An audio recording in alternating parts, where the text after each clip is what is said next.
We continue culminating and celebrating Women's Month, and we've seen that navigating a new normal during unprecedented times.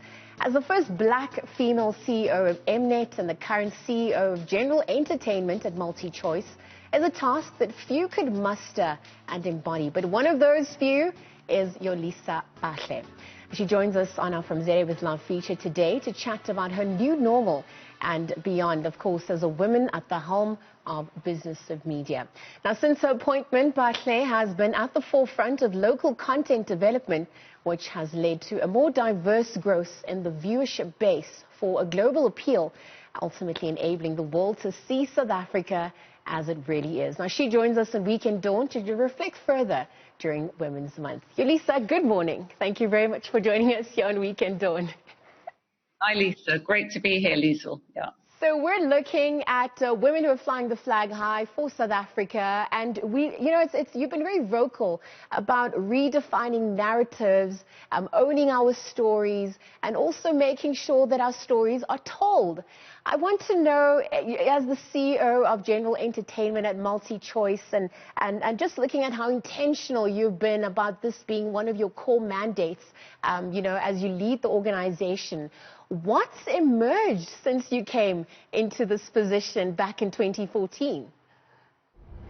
Well, Liezle, I think it's a really, really good question, because as media practitioners, as people who have, the responsibility around what people see in their homes every single day, we do have to think very carefully about the stories we're telling, about the messages we're imparting, and about the impact on our viewers.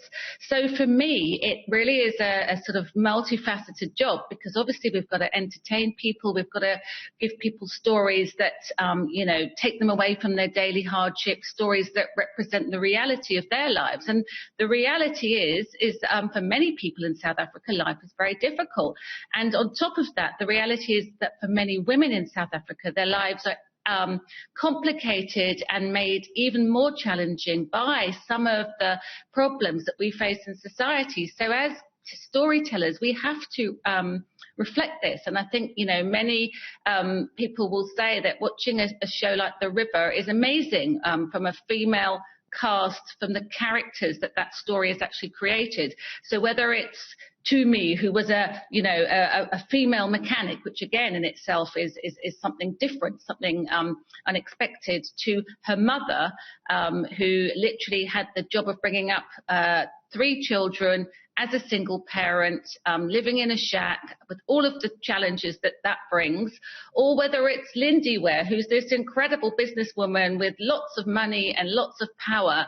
I mean, these are the things that we grapple with every single day as storytellers, and hopefully there we do a good job of showing people the challenges, the problems, of presenting some of the solutions, and also, maybe creating a few dreams, because I think secretly, although Lindy Ware is a bad person, many of the audiences actually love her, because she's somebody that is living life on her own terms. She's somebody that is breaking stereotypes. She's somebody that is in control.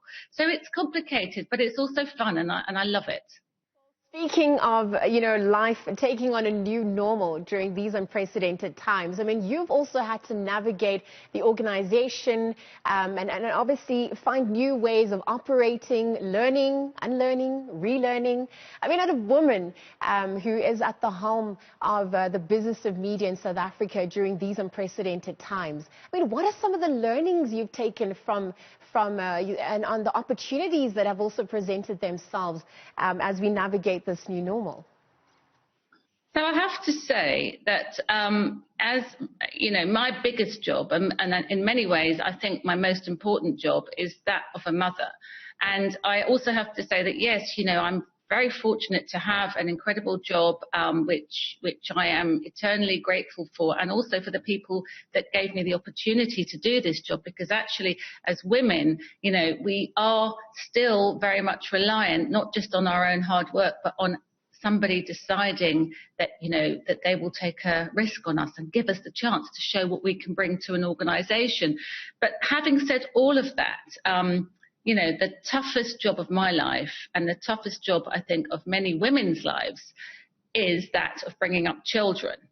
And when I say that, again, I have to sort of open my mind and be a bit more broad-minded, because actually there are many people that bring up children and who are responsible for children who aren't women. And again, you know, those people are doing amazing, amazing jobs. So I have a wonderful mother. She's been an amazing inspiration in my life. She's an incredible grandmother.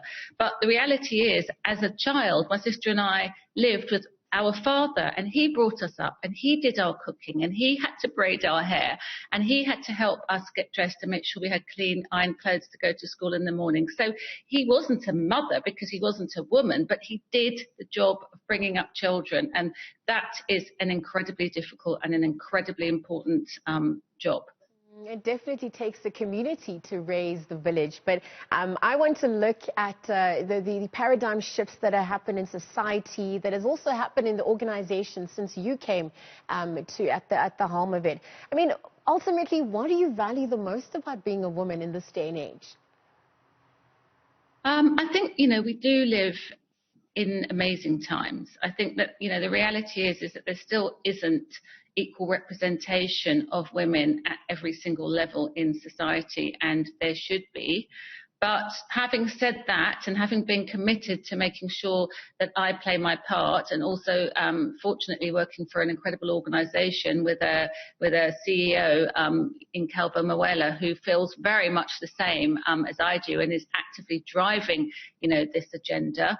I think we do have so much more at our disposal than our mothers had and our grandmothers had, and you know, that is because there were people who went before us who you know, didn't take no for an answer, and who did fight to have legislation changed. So you know, these are the things that I think we as women have to, and men actually, because whilst it is a woman's cause, and whilst we know that giving women equal opportunity is not a nice to have, it is actually, if you want to be successful, if you want a successful community, if you want a successful business, we can see that those that have good representation, not just in terms of women, but in terms of diversity, these are the companies and these are the societies that thrive. Yolisa, what has been a career highlight for you to date? So I think, you know, my career highlight has to go back to when I was a lot younger than I am now, in one way, because I was very lucky to be able to find my way into a groundbreaking band in the 1990s. It was called Soul to Soul. It was a Black British band. It was a Black British band with many women, an incredible female vocalist called Karen Wheeler, and it was a band that made it to #1 across the world, in America, in Japan, in Australia, in the UK, everywhere. So we were able to tour the world with this beautiful Black British sound, and for me that was a highlight, you know, because again it was breaking barriers, it was doing something new, and something which I never, I guess, would have imagined that I would have been able to have been part of.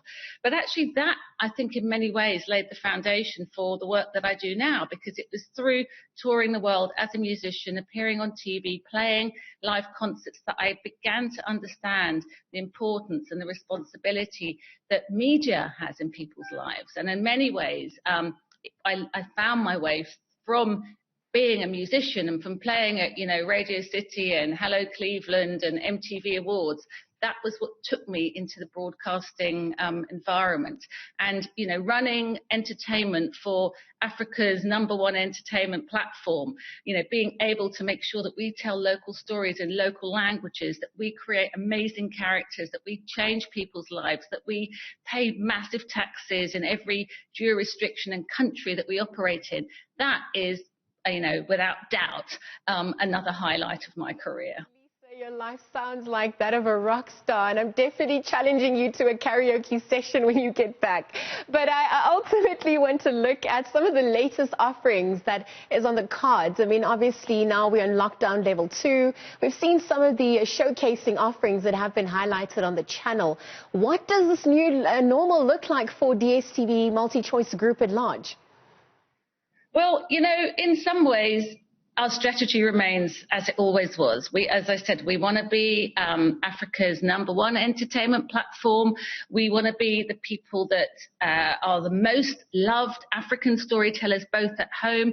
We have successfully shown that our industry is incredible and we can take African stories to the world. So obviously everybody knows or should know about Trackers. You know, out of Trackers, we took Nkunzi, who was an amazing character, and he's now starring in the Megan Fox movie called Rogue, which will be coming to our platform, to Showmax and to our Mnet channels later in the year. So for us, we're saying lockdown has actually shown us how important entertainment and information and communication is. Lockdown has actually shown us how much our audiences value and love, you know, to see themselves on TV. And we're just going to double down and invest more and more money in telling more and more stories. I mean, we're hugely excited to be launching a local general entertainment channel in Ethiopia early next year. So for us, you know, it's like the power and the potential of Africa is just a huge inspiration. So now we're producing in Amharic, you know, another African language. So, Yolisa, I just want to conclude this conversation by looking at the role of women in empowering other women, the role of men in empowering women, and also ultimately, what does an empowered woman look like from your vantage point?